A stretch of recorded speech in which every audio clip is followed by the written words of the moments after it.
everybody, Maven here with another pre-recorded face cam. Anyways, today we are checking out the brand new Vexcalibur Exotic Glaive and doing some damage testing with it. And we're also doing a full build breakdown with it on the Void Titan with the SYNTHOCEPS Exotic gauntlets, so stay tuned for that. And this is not going to be a guide on how to get the glaive. A lot of other content creators have posted guides. I think Cactus was the first one I saw, so you should check his video out if you want it. It's pretty quick and easy to get this glaive. Anyone can get it. Anyways, without any further ado, let's get to it. Hope you enjoy. Now, I'm going to do something that I've never done in a video before, and if you don't care about my little rant here, feel free to skip a minute ahead, but I'm going to do a live recording session here with you guys. One-on-one, there's a lot more transparency this way. I figured that I'd do a live recording here and live damage testing, damage numbers, all that good stuff, live demonstrations, because since I'm doing daily uploads right now with the release of Lightfall, I figured it'd be a lot easier and quicker to do it this way. Plus, again, more realism. So let's get to it and talk about it. So let's introduce the glaive first, since it's a new thing. So what you really need to know about this glaive is that it does more damage while you have a Void Overshield. And this weapon itself can create a Void Overshield, so you do not even have to be on a Void subclass. So to do that, all you have to do is get or just block damage. Just block with your glaive, but your shield duration is horrendous at 0. So it's kind of tough to do in a tough situation like higher end content. So that is why I would use it on Void. I'd use it on Void Titan specifically because of Bastion. You can get Overshields on command just by putting down your barricade. That's why we got the quicker charging rally barricade. Now, anyways, this is also going to be a heavy grenade spam build. So that's why I got 100 discipline here. And, you know, another thing about the glaive real quick is that the overshield that it gives you lasts 8 seconds.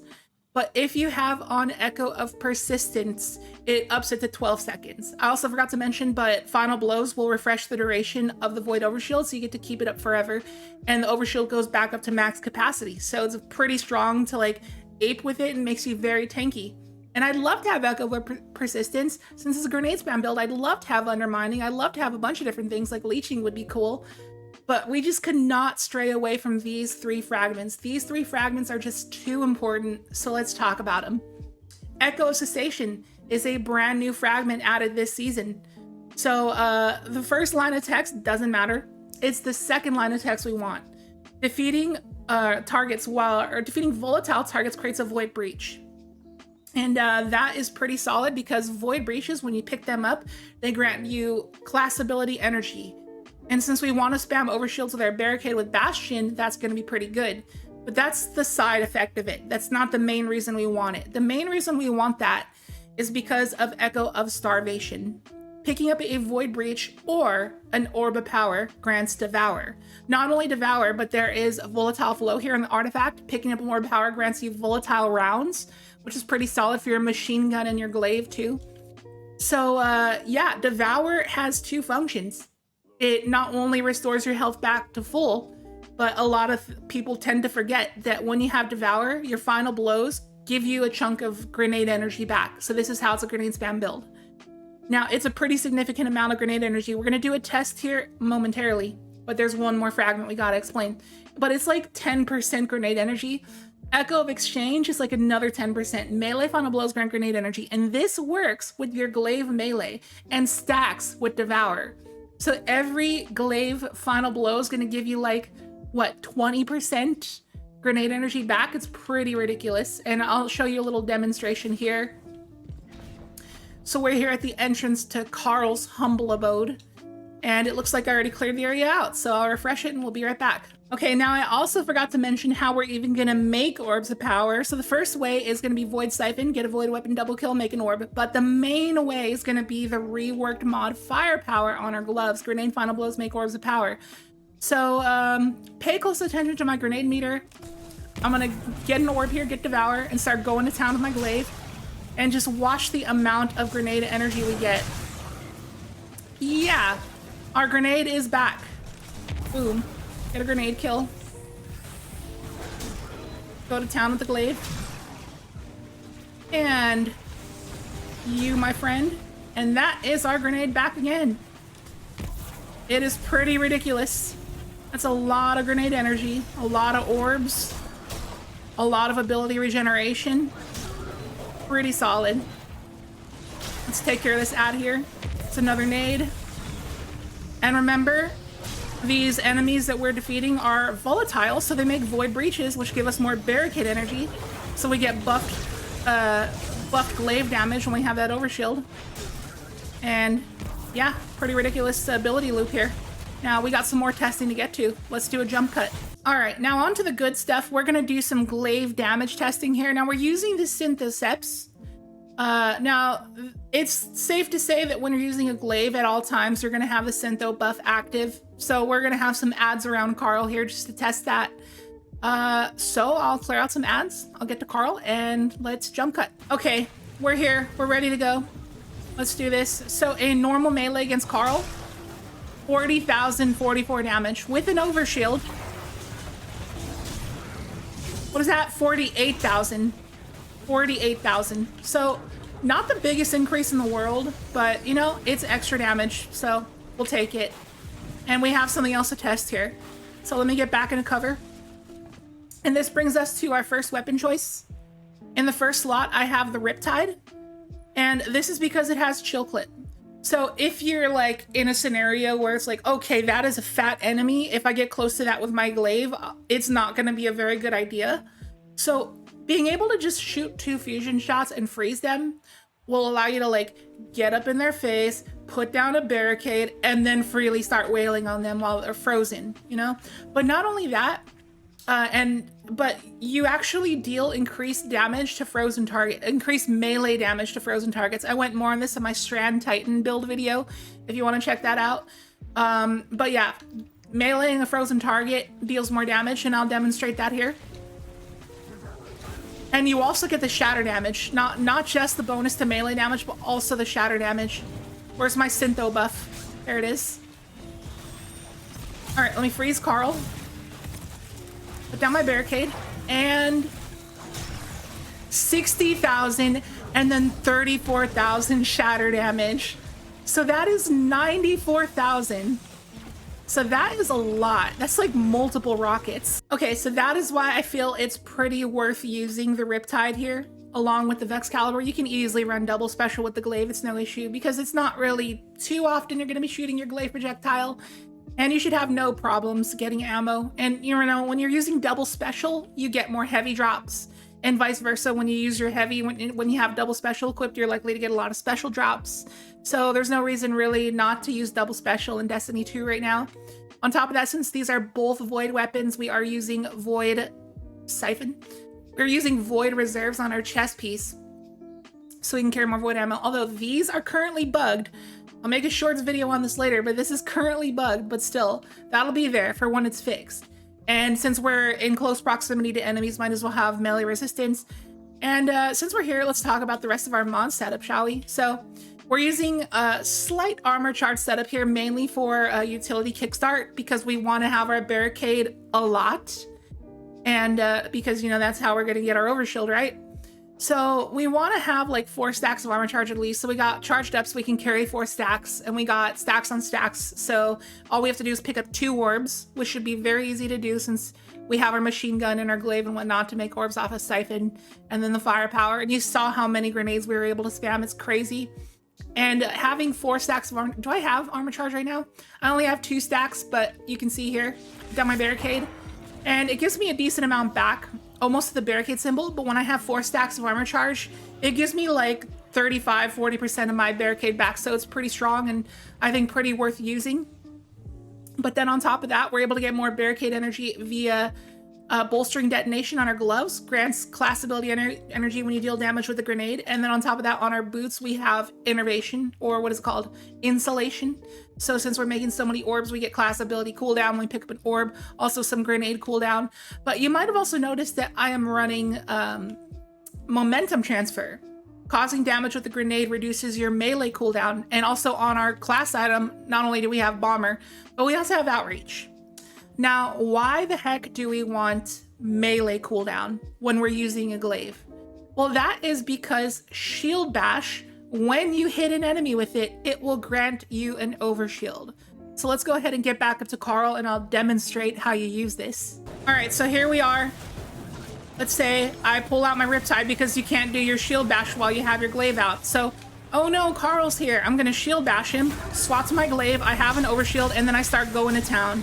There you go. See, that is why shield bash is so good. And also the fact that shield bash suppresses, it kind of like does a pseudo sort of blind effect. Not really a blind effect, but close to it. And so shield bashing, getting that overshield suppressing, gives you so much leeway to start wailing on them with the glaive. It's very good for fatter targets. But on top of that, freezing them and then shield bashing them after that is very strong. And I'll go ahead and demonstrate that here as well. So let me refresh the area. And by the way, since we're here, I have 4 stacks of armor charge, so check out my barricade energy. Boom, that is a lot of barricade energy. That is why I feel it is worth running utility kickstart. Anyways, let's go ahead and get over to Carl. And by the way, the shield bash is also taking advantage of the SYNTHOCEPS buff. So let's go ahead and freeze Carl. And is he just dead? Where'd he go? I just obliterated him from existence. Hello? Is he? Okay, now this is why we do live testing, guys. This right here is why we do live testing. But anyways, freezing a target to get that increased melee damage versus a frozen target with the SYNTHOCEPS buff, with the shield bash, with the suppress, with the overshield is why we want shield bash energy.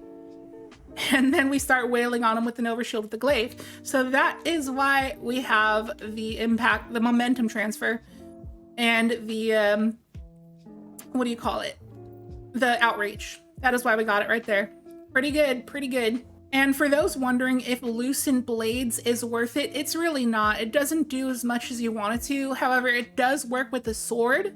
So if you're running glaive plus sword, it might be worth running since you're getting 2 uses out of it. You can run the other half for eager edge skating around. You know, get up to those targets quicker so you can start glaving them. I would recommend the corrective measure time loss with Demo Adrenaline Junkie because that also works very well with the Devour grenade spam portion of your build. If you're going up against stuff that like exploders or stuff that doesn't want to be meleeed very easily, or like bigger targets, I don't know, but it's good for range because these are 2 very close range weapons, so that gives you some range. However, Behringer's memory, there's the new Regnant is pretty good too. So like an auto-loading GL just for that, whip it out for some heavy burst damage, pretty good. And there is of course the other half. You can run a launcher with auto-loading for some burst damage as well. And then if you need some sustained boss damage, there's something like the Taipan. So there you got options. For the kinetic slot, I would highly recommend the Riptide, but there's also like a blinding GL, I guess, if you want to like wail on a target and have them not fight back at you. You can just blind them, so that's pretty decent as well. If you wanted range in your kinetic slot, you can go with like a Succession Sniper. And then that would allow you to go with something close range in your heavy slot, like a GL or a sword. So if you need range, you can just put the sniper up there. And I forgot there's a couple artifact mods that we have to talk about here. Void Weapon Channeling is going to be pretty good for your LMG. It's going to be pretty solid. So you just get a kill with the Void Weapon. You get a buff to Void Weapon damage, so why not? And then Medieval Champion. I don't know what this means, but it says your glaives are always overcharged. And they also get Unstoppable, which is cool, but your glaives are always overcharged. Can somebody let me know what that means? I would like to know, but I'm assuming it's good. So go ahead and unlock that. And then there's Bricks from Beyond. Defeating a powerful combatant with the Void Weapon has a chance to generate heavy ammo for you and your teammates. Pretty solid as well since we're running double Void Weapons. But remember, the melee of the glaive is not going to count as a Void Weapon kill on a powerful target. So when they get super low, like either shoot them with the glaive or just whip out your heavy and shoot them with that. So that's something to keep in mind when you're fighting something bigger. So like I said before, we are aiming for 100 resilience and 100 discipline. And then I would try to invest as much into strength as you can, but prioritize intellect. I would go tier 7 intellect if you possibly can first and foremost. I wouldn't ever invest any more than tier 7 because you get very heavy diminishing returns past 7. So no matter what build in the game you're doing for any subclass, I would never go more than 7. But this build can also get its super back very, very quick and easily because of all the orbs you're making from firepower on top of having ashes to assets on your helmet. So you get quite a bit of super energy. You can get your super in like a minute and a half, 2 minutes or whatever. And also, I don't think I mentioned this, but heavy ammo finder just because. So anyways, that is going to wrap up the build. As always, I'll leave a dim link to the loadout down below in the description if you'd like to give it a try. And I highly recommend giving it a try because it is pretty juicy and the glaive is hitting like a truck. And it definitely takes a while to learn how to use glaives. Like, I should have showed this in an example for like a gameplay clip or whatever, but if you're going up to a fatter enemy that has a stomp animation and they're gonna stomp you away, what you wanna do is, you know, you wanna place your overshield, but you wanna wait until after they stomp. When their stomp animation ends and you've successfully lunged back at them with the glaive and they won't stomp again for a few seconds, that is when you place your overshield. I know you're eager and you want to get that damage buff right away, but you have to wait until after their first stomp ends. So it's like little intricacies like this that you have to learn when you're becoming a glaive main. And also the combo. A lot of people don't know that the combo with the glaive is if you hold block while you are swiping with the glaive, you will actually swing your glaive quicker. You don't want to just do the little 3-hit combo where you do that overhead swing. Now hold block while you're swinging. That is the way to do it. And that's going to do it for the video, guys. Thank you so much for watching. I hope you enjoyed it. If you did, be sure to hit the like button and drop a comment because interacting with the video in those kinds of ways really helps it out, helps the algorithm. And if you have any ideas of something that could possibly make this build better, let me know as well. I'd like to give it a try. And if you're new here, consider subscribing. Would love to have you here. And with that, I will catch you in the next video. Later.